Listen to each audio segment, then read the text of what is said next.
Та өөрт нь ийм эвгүй байдалд орж байсан уу? Гарт байгаа зүйлээ яаралтай зарахыг хүссэн ч хинч сонирхгүй. Эсвэл тултал хямдруулж байж л хэн нэгэн асууж байсан уу? Энэ мэдийг зарахыг хүссэн ч зарагдахгүй, хурдлуулахыг хүссэн ч хурдлахгүй байх мэдрэмж бол хөрвөх чадварын тухай асуудал юм.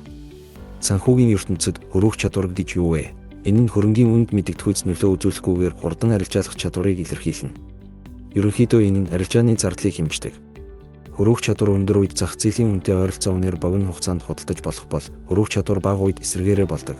Төв банк болон санхүүгийн байгууллагууд зах зээл бүрдүүлэгчид, хувь хүн болон байгууллагын хөрөнгө оруулагчид гэсэн 3 гол их үүсвэр нь зах зээлийн үйл ажиллагааг хамтдаа дэмжиж, хөрөнгийн арилжаа хурдан шуурхай болон зохицуулалттай явагдахад нөлөөлдөг.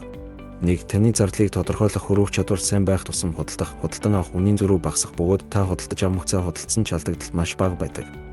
Харин хөрвөх чадвар муу тохиолдолд их зөрүү үүсэж зах зээлд оролцсон бол та алдагдал хүлээдэг. 2. Таны үр ашгийг тодорхойлох өндөр хөрвөх чадвар нь таныг зах зээл чөлөөтэй орж гарах, боломж ашиглах, эрсдлээс урьдчилан сэргийлэхэд хялбар болгодог.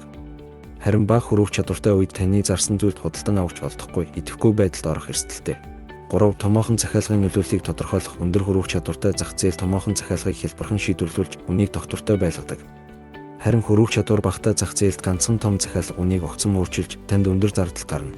Шинэхэн хөрөнгө оруулагчдын хувьд цэнхэр чигтээ хувьцаа, гол валютын хос, засгийн газрын бонд зэрэг өндөр хөрвөх чадвартай хөрөнгүүдийг сонгуул зохистой.